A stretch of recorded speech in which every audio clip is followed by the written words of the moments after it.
You're about to watch a free clip of Old School. If you like it, wait till you see the whole episode. All the episodes in their entirety are available for members. Become a member by going to tyt.com/join.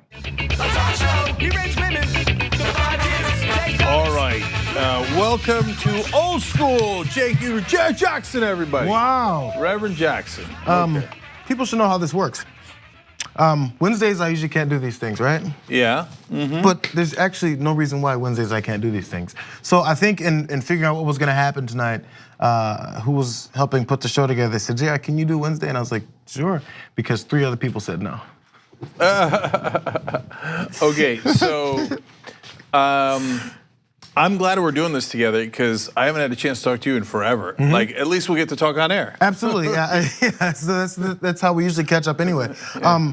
I don't know if we can get into like the things about her running meetings and everything is fun and cool, but then like how, I don't know how you've acclimated yourself and not being as intricate in choosing what we're talking about, but you're still flowing with it, you know?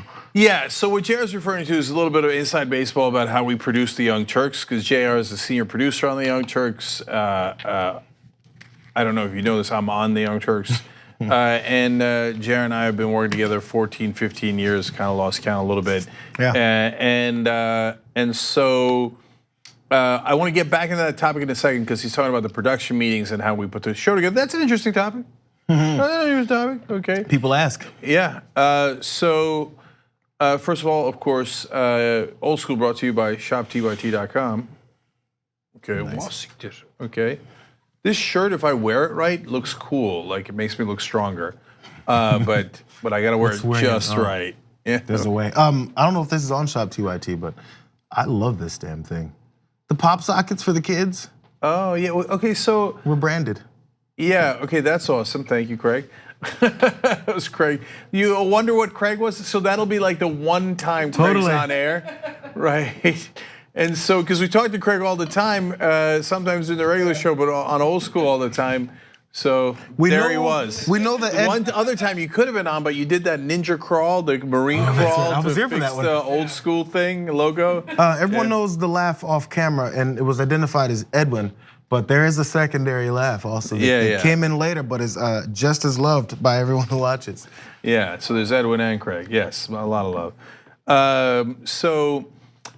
Before I go on, I don't know if that's on ShopTYT either, but you know what? There is one good way to find out if it's on ShopTYT.com. Go there and then see what's available.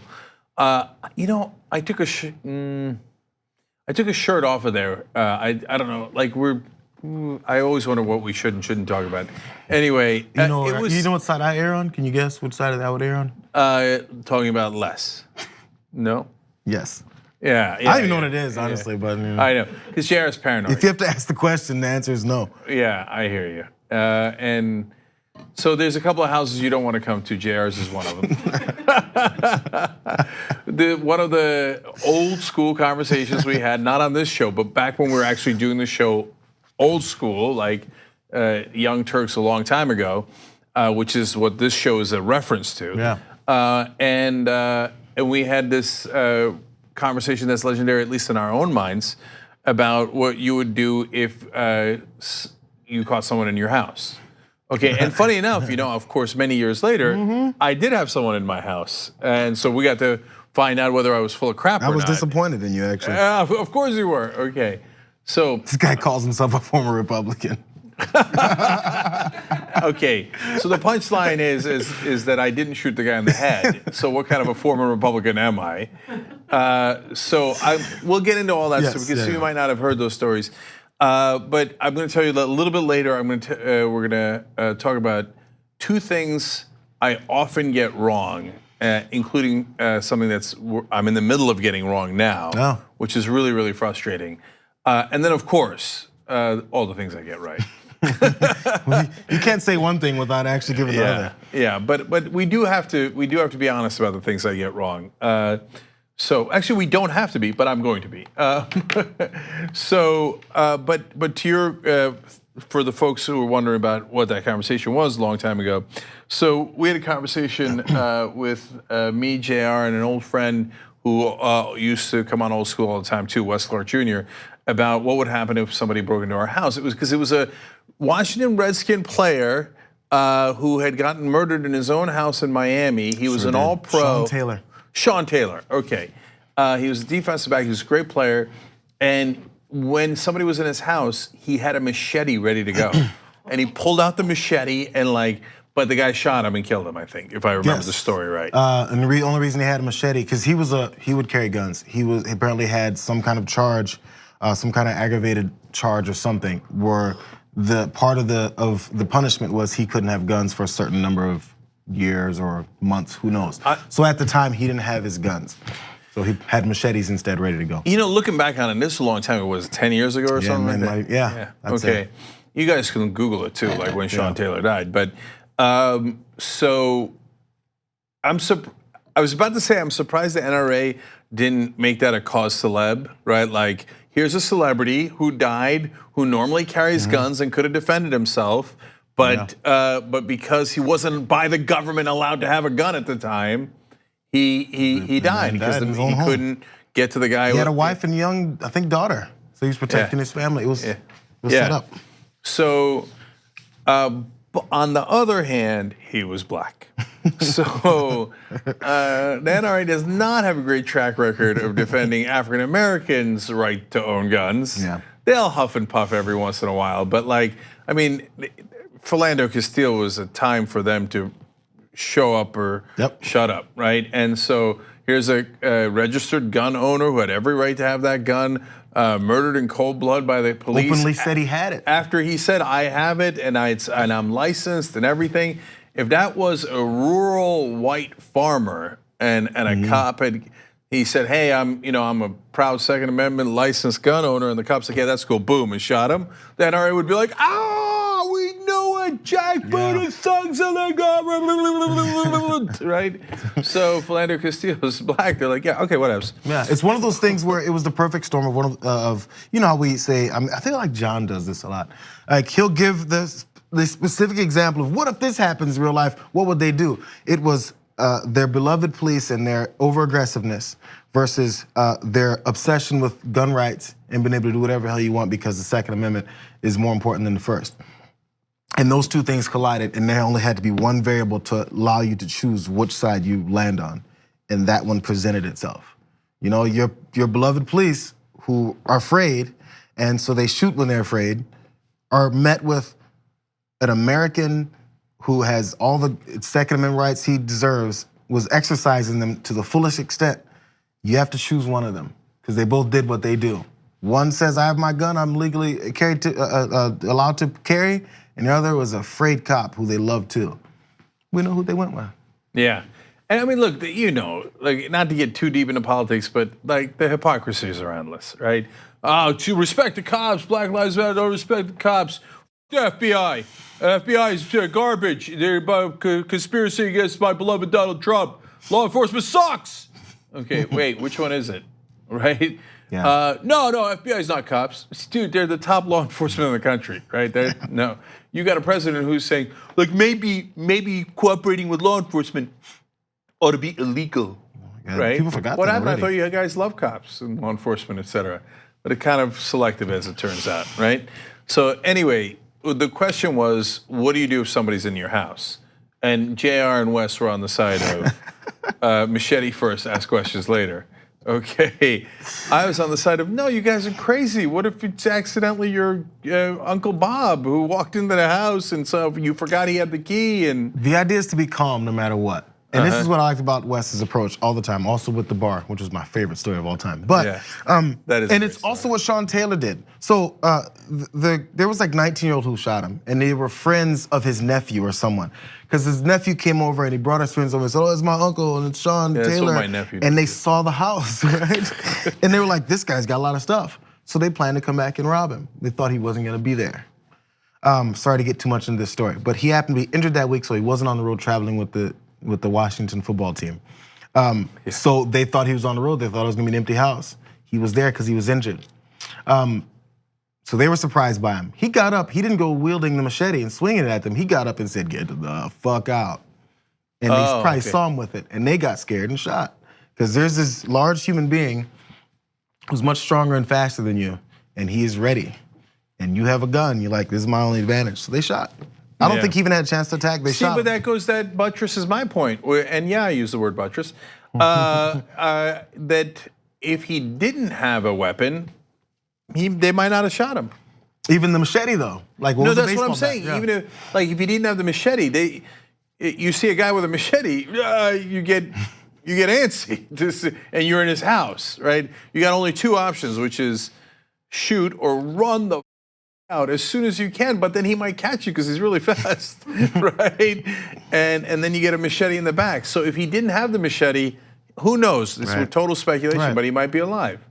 Sorry, I've interrupted the story 3 times. No, that's okay. And I will tell you the West Bar story too, because it is legendary. So that's what we do on Old School, tell old stories. Okay. So yeah, we're old men. So what? What are you gonna do about it? Okay. So you guys were like, hey, no, somebody's in my house. I gotta act. I can't be. Why swing second? Why swing second? I mean, it is a fair synopsis of that argument, okay? That's funny because that also leads to another thing of me growing up. I'm having trouble speaking today. I don't know what the issue is. Anyway, I'll spit these things out. So when I was growing up, my dad, I don't know why he said this. It's such a funny thing because it's so my dad. I'm telling a dad story too, okay, from when he was a kid. He told me that in Islam you don't swing first, but if someone hits you, you hit them back so hard they never hit you again. Okay, now that makes no sense in so many different ways. Okay, number one, my dad never hits anyone first, second, or eighth. I don't know why he said that. Number two, he doesn't care about Islam. Okay, so like there's a one time he chose to like say something related to religion, and like he pinned this weird thing he doesn't even really believe in onto Islam. It's because it was badass. I guess, but the third thing is I don't think that's a thing in Islam. Okay, I think he made it up. But for whatever reason, that got into my head. And I'm a fighter, and so ever since I was a little kid, a lot of you, especially my detractors, are not going to be surprised that I was an annoying little kid, and and I love to like anything, fight, wrestle, whatever, right? So even as like a 5-year-old, I'd go to somebody's house, I'd be like, hey, how you doing? Back in Turkey, hi, Karems, that's why Turkish names. Hey, Kerem, hey, Emrah, how you doing? Oh, stick to the wrestle him. And I just start wrestling. They're like, oh, Jesus Christ, this guy again. God damn it, right? I'm surprised anybody stayed friends with me. So, and we'd wrestle for like 3 hours until our parents were done like hanging out. And it would be drenched in sweat, and I'd be like, okay, that was good. All right, see you next time. Okay. So, no way. Gee, it's so weird that I wound up growing up to be this. So when my dad told me that, I was like, oh, excellent. This is license to fight. Absolutely. Okay. And he didn't mean that at all, because I'll tell you the story about my dad in a second. You'll see why. And so I would, if there were bullies, or not so bullies, but I don't know, you're kids and you want to like, disagreement. If there's a disagreement, okay? I'd be like, oh, great, you hit first. Wow. And they'd be like, what? Right? Like, no, you take the first punch. I didn't mind getting punched. I didn't mind any of it. I just wanted to fight. Okay? So they'd be like, okay. Okay. So, and a lot of them would hit me first, right? I'd be like, yes. Okay, game on. Wasik to wrestle. Okay, Uyghur maneuver. So the Uyghur maneuver that I jokingly refer to on the air sometimes, was it like, I didn't call it the Uyghur maneuver as a kid in elementary school in 5th, 6th grade when I was doing these fights now in America, but I'd get people in a headlock, and ain't nobody getting out of my headlock. Okay, so you'd have to sit there for however long it took before you said, I give up. And when you were kids, it was innocent and it was wonderful. You would fight until someone gave up, right? And that was it. There was no weapons. And I got a knife pulled on me a couple times, but I mean, it's innocent times. Just a knife, not any guns. And I remember, and I'm gonna say his name, I don't know, I said it in an earlier show. in the context of this story, I hope he doesn't feel too bad about it. He's a good guy. I ran into him at a 7-Eleven in East Brunswick many years later. Anyway, we had this gang in our elementary school called the Black Dogs. They were named after what is it, Metallica or Black Sabbath? There was the Black Album, I don't know. Black Dog something. One of you guys knows it, right? Whoever's white knows it. I say if Bart was in it, is Bart in there? He would know it. Bart would know, but Bart's not there. Oh. Okay, so anyway, so that's a famous song or album of one of these rock fellas. From the 80s. It's the 80s, right? Yeah, it's the 80s, yeah. And if we're kids, They're not a real gang. But like they had a number 1, they had a number 2, they had a number 3, they had a whole order. Okay. Wow. And you were part of this, you said? No. Oh, okay. What's that? Led Zeppelin. That sounds right. Okay, one of those white bands. We'll go with that. So, well, what do you mean? You always make everything racist. Just calm down. We're just around. Just for God's sake. Okay. Anyway, so Angelo was the number 2 in the Black Dogs. Okay. His name was the most New Jersey name ever. Say Jesus, this is definitely okay. You ready? Buckle up, brace for impact. Angelo Mutarelli. How's that for a Jersey name? Okay. So I would fight the Black Dogs from time to time / every day. And sometimes it'd be one at a time. Once I took on 6 of them at once. I was like, now we're having fun, okay? and so once Angelo and I got in a fight, and I put him in the Uger maneuver, and that tough bitch wouldn't give up. Like most people, you put them in the Uger maneuver and you squeeze the head a little bit. They're like, yep, tap out. I'm done. Thank you. I quit. We're done. Okay. But not Angelo Mutarelli. He sat in that headlock, swear to God, no exaggeration, for half an hour. Because there was other people and they timed it. He sat in the headlock for half an hour, okay? And finally he's like, nah, this guy's never gonna let me go. We're both stubborn, right? Well, the lucky part is maybe as I would say 10-year-old, 11? Probably 11, 12, yeah. 11. Yeah, luckily you probably had his throat at the bend of your elbow, right? No. I didn't do the neck. I don't know if I instinctually thought it was dangerous or whatever. No, I would literally squeeze your head. It would be a headlock like this, and the head's here.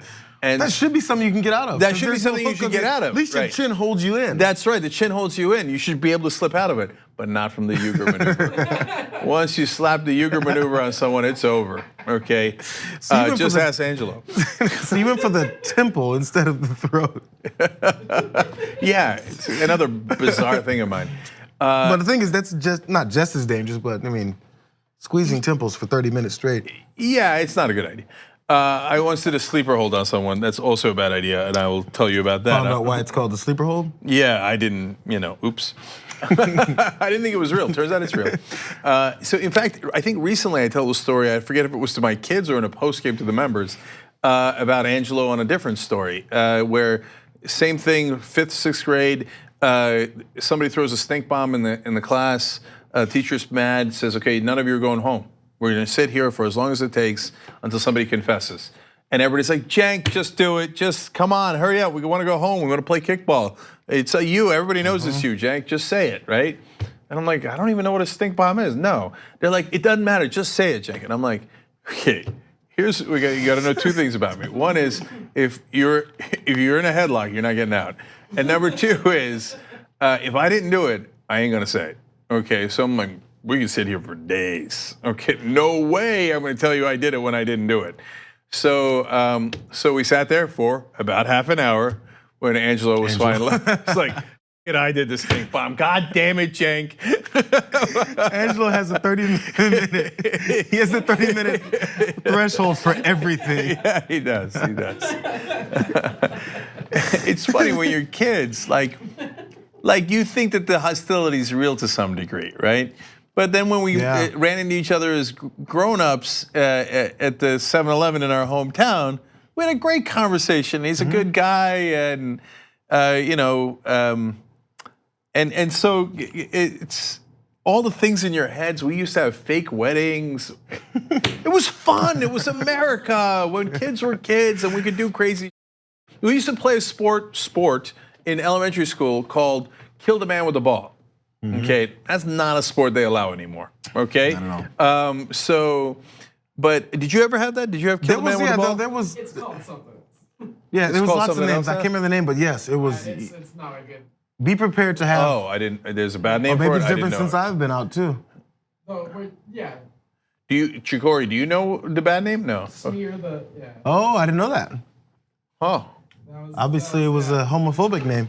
Yeah, I just want to point out that the two white dudes in the studio were immediately like, "Yeah, we used to call it something else." I still don't know what it was, but they both immediately spoke up. Okay, I'm not even positive what the name is, but I don't want to know it. I'll take it Smeared off. rhymes with smear. Yeah, that's what I figured. I'm not that dense, but yeah. You know what it is. Yeah, I got it. So let's figure out if it's the same thing, right? Just to make sure. So oftentimes a football, right? And you'd have football and you'd run and then everybody would pile on and then get the ball and whoever had the ball, then he'd run and then you'd tackle him and then somebody ripped the ball. That's the same game? Yep. Okay, all right. So except I just wouldn't give up the ball. It'd be literally the whole elementary school, all the boys, right? And they'd go and I'd run, then they finally tackle me. It'd take like 3-4 guys to tackle. I was a big kid, right? That's all, right? It's just random, not like I was a tough 5th grader, right? It's just randomly, I was a big kid and I was strong and I liked it. And then I'd be in the bottom of the pile holding on to the ball. Like, God damn it, here we go. Right? So, but that's the kind of fun we had. And my parents would let me ride a bicycle wherever I wanted, be out playing for 6 hours at a time. And there's no cell phones, there's no nothing, nobody's checking back in. They're just hoping and assuming I show back up at the house. If my 11-year-old, which I don't have one, but if Pro and Joy, when they turn 11, if they're gone for 6 hours without us knowing where they are, we'd be like, Absolutely. right? So did your parents check in on you? No, the thing is, I was the youngest of 5 kids, so I had older siblings. We know the whole thing, how it works. Once you've had your first kid, you're worried, and all the rest, starting with the second, you're like, oh, the first one survived. This is easy. Let him get dirty, let him run around, let him never come back. It's fine. The first one survived it when we were overprotective. So imagine getting to the 5th. Man, I did whatever the hell I wanted to do. So like number 2, my parents had 3 girls, then my brother, then me. So they've been through all the girls who survived. Then they went through my older brother who survived. And they're like, okay, this kid's got 4 older siblings that are gonna look out for him because they're way older than him. And it's all gonna be fine. So I never experienced my parents telling me anything, but I was I was an idiot. I did all the right stuff anyway. They didn't even have to tell me anything. I had plenty of chances to up. Never did it. I never did anything wrong. What an idiot. So many chances. Like at least just, like you said, you like to get into fights. And I'm the tough guy who says, if you're in my house, I'm gonna you up. And you're the opposite. But as a kid, I'm like, I'm not getting in that fight. This doesn't accomplish anything. What if mom finds out? She's gonna kick my ass. No, I'm not gonna do this. I'm not gonna get in that fight. This isn't worth it. Yeah, that guy called me a piece. But really, am I really a piece of? Why am I getting in that fight? And I walked away. This is like the most logical kid in America. He's like, well, now let's think about this. Am I really a piece of? No, I don't think It's like, so. really, should I get mad about this? Yeah, I really don't see any cause for fisticuffs here. Somebody talks about my nose growing up. I got so many comments about my nose growing up. I was like, why? It's big? Yeah, That's the yeah. thing? And I was like, you know what? That's a good observation. My nose is big. Can we move on now? Like, Yeah. okay, sure. I agree with you. Yeah, no. It's big. Same thing I used to do with my dick. Am I allowed to say that? I don't think I'm allowed to say that. Okay. Anyway. It is an old school. So, by the way, later in my Supreme Court hearings, fight me. In fact, no. I mean, I'd go to church every Sunday. Me and Angelo and Squee, we never fought. Okay. Yeah, the Uyghur maneuver in my on my calendar. No, see what that was a study habit. That's right. When I would combine algebra with geometry, and that was the Uyghur maneuver. Okay, so they were in it sometimes back then. But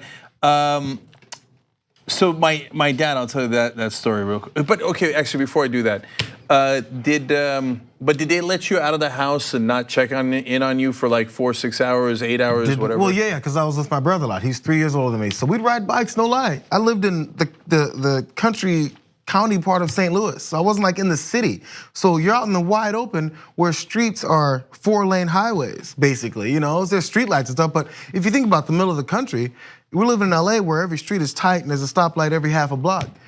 There's stoplights after a mile. You know, and then the streets dip around and go this way, and then there's cows over there, and then there's this over there. So it's wide open. There's plenty of chances for cars to run your ass off the road. Sure, just never happened. But we'd ride to the mall, be gone for hours. Ride our 10 speeds back. Helmets, what are those? Nobody wears helmets. Ain't nobody wears you know helmets what my back in the kid's day. child has now? He's got wrist guards, elbow guards, knee guards, neck guards, helmets, back guards. I'm like, and we bought him all this stuff when he's like 3 and he's on training wheels. I'm like, it's training wheels, he's not gonna fall off the bike. It doesn't tilt over. He's got security, he's got padded security 24/7 around him, but he's on a training wheels bike that is not gonna fall over. So what are we doing all this for? Yeah, I mean, speaking of the things I was wrong about, I am so amusingly, weirdly obstinate sometimes. I mean, and it dates all the way back. It's in my DNA. So all the kids had bikes before me. I've told this story a couple times before if you watch old school or post games. Because my dad wanted me to earn the bike, and I had to go work at the construction site for $2 an hour, get paid on the table. No, Your Honor, I did not get paid on the table. There was nothing illegal done. Anyway, $2 an hour, you better get paid on the table. Right. And so I had to work 50 hours until I could get $100 to pay for the bike, which cost $100. Okay, and so for long time I had no bicycle and everybody else did, so I would run behind them as they biked. Okay, that'll get you in shape. Yeah. Okay, so like you a wonder Rocky why I beat theme. Anna and Jill in the race? That's why. Okay, so I'm the awkward kid running behind the other kids on bikes, right? And I finally get my bike, but now I'm kind of older and training wheels. I can't do training wheels. That's embarrassing, right? So I decided that should I ask someone to teach me? No. And my parents are immigrants. Like they're not like, oh, I've got to show up at every football game and I've got to be there for the parent-teacher thing. They would come because that's about school, right? But everything else, and like I don't think it ever occurred to my dad, hey, I should teach him how to bike. Like it just didn't occur to him, right? He was busy working for a living, and so I was like, okay, I'll learn on my own. So I'd ride for like 1 yard, fall down. Okay, 2 feet, fall down. I just learned by falling down until I counted 70 bruises on my legs. 70. Think about it. 70 bruises on your legs. And you- okay. I'm thinking about the fact that you counted them. I know, because that's another dorky thing, but yes. And so one time I was at a sleepover with the other guys. I put on my pajamas, and we had pajamas back then. God, America, it was such a nice place. It was such a great place. Anyway, and so while I'm doing that, they're like, Jesus Christ, what's wrong with your legs? Like they thought I had like some sort of like lethal disease, fatal disease, right? But you know what I did? I learned how to bike. Okay, I need to do the American way. Okay. So that's part of personality because my kid is deathly afraid of it. So I was like, hey, you're gonna fall straight up. You're gonna fall. But so I don't know who it gets from. I don't remember learning how to ride a bike. I just remember doing it. So I don't know. I don't remember the falls, and I'm sure I had them. And I was probably like, I don't want to fall again. But I don't know the approach to tell him, hey. Because if you say, it's different personalities, you've got 2 kids, so I wonder what another one of mine would anything be like. But there's certain things that he doesn't share with me as far as personality, and I don't know how to approach those things. I'm like, well, just do it, dude, I did it. So you can't say that. You have these internal thoughts to your kid, then you go, but that won't work. So what do I do next? And so the hard part is saying like, yeah, this is the reality, because I like to give doses of reality to children. It's like, he's like, I'm afraid I'm gonna fall. You know what, you're right, you're gonna fall. Yeah. You're gonna fall on your ass. And you know what? Right. It's gonna hurt.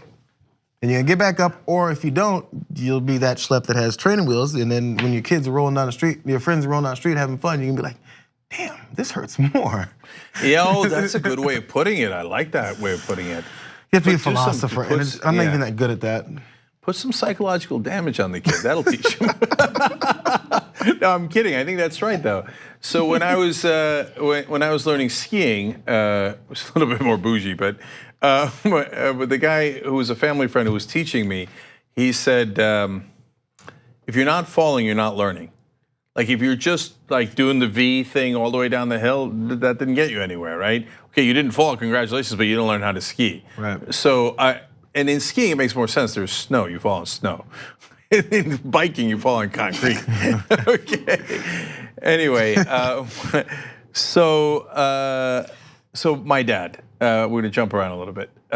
No, okay. One super last thing. So my wife's a marriage and family therapist, and so often I have to shut my mouth because I'm kind of, internally I'm old school. I'm a big lib, and we're gonna get eventually back to the story about the guy who broke into my house and what I did and stuff. Probably. Let's not do it. It's embarrassing. Yeah. So, but whenever like there's a situation and my son's asking, well, okay, there's a bully, and what am I supposed to do? I'm like, I'm thinking, hit him, and I'm like, hit him. So, because I always think like, so what if he hits your back? And then what happened? What's the big deal? Like, okay, I never thought getting punched was a big deal. I just never, I used to think so. No, is this an imagined scenario or has this happened? Have you been confronted with this yet? Yeah. Okay. Yeah. I don't know if it has happened. Yeah. That's the point when you have to say, I've always imagined when I'm gonna have to have this conversation, but when you have it, if you did what you said you would do. Yeah, I gotta let my wife handle it. I mean, she's a professional, okay? And so she's a marriage and family therapist. That's what she does for a living. I know. Can I tell you what happened with me? Mm-hmm. So my kid has not been hit, but he's been talked about. He has dreadlocks. They've been tied by this same kid. I know the kid's mother. We're friendly. It's fine. I know they've been in the same class for 3 straight years, and kid is just acting out. He has issues. I don't know what they are. I don't care. But then so my kid is like worried about going to school because he's not been hit yet. But it's just things being said, being called names. Again, I didn't care about being called names. He does, cool. So then my response is, damn, this is so bad. Because then when I let my wife handle it, she goes, first I'll give you what her answer was. Well, let's not do that. I said, I'm gonna talk to his mother. I'm not angry with his mother. It's not like these sitcoms where they knock on the door and go, hey, if you don't stop with my kid, we're gonna fight. That doesn't happen. Right. That's from the Fresh Prince. So it's just like a basic saying, I just want to let you know that your kid is doing this. You might want to have a conversation with him about it. Yeah. Because the kid's not a bad kid, he's a 6, 7-year-old. Who cares, right? Yeah, I'm super curious how this ends. So my thought was to talk to her. That makes sense to me. Yeah, and if that doesn't happen, I also have to give my kid he needs some ammunition. Or he needs to feel prepared. Because the worst part is going to these situations and going, I don't know what I'm supposed to do here. I'm getting called names, my hair's getting tied, I don't like it. When I tattle on him, he calls me a tattletale, and all this stuff. And this kid harasses multiple people in the classroom, it's not just my kid. So I've watched it, I've seen it during assembly in the morning. I'm like, oh, this is what happens. So I'm like, it's so wrong. I shouldn't even say what my approach was. Because there was a kid in the previous class that would do little things, and I told him, I said, isn't this the kid who would cry every day when his mom would leave him? And he's like, yeah. I said, think about that. I said, this kid that you're afraid of cries when his mother leaves. Do you cry when your parents leave? And they're like, no. I was like, well, you have that on him, don't you? Now, I'm not telling him to go, hey, you're a crybaby bitch. I didn't say that. He didn't say that.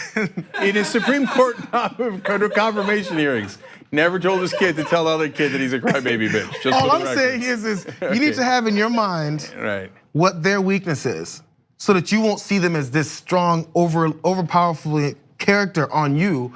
And then, oh man, I'm afraid of them because they do this and that and they know this and that and they say this to me. Hey, you have ammunition on them. You have things that you can prop yourself up to think you're better than them at. Because this is just a game of like, oh, I'm so afraid of him because he's called me a bitch. Who cares? Look at your face, like little things like that. Anyway, it turned into, well, let's have a contract between the two boys. And they have a friendship contract where they sign and they say, in a good friend, I would like this to happen. And then you write these 5 things you'd like your friend not to do to you. And then he writes the 5 things he would like his friend not to do to him. And they sign it. And then when they sign it, if they break the rules, then the teacher says, hey, you broke your friend contract. That's what we ended up doing. And I was like, So I was like, but the kid doesn't know any better yet.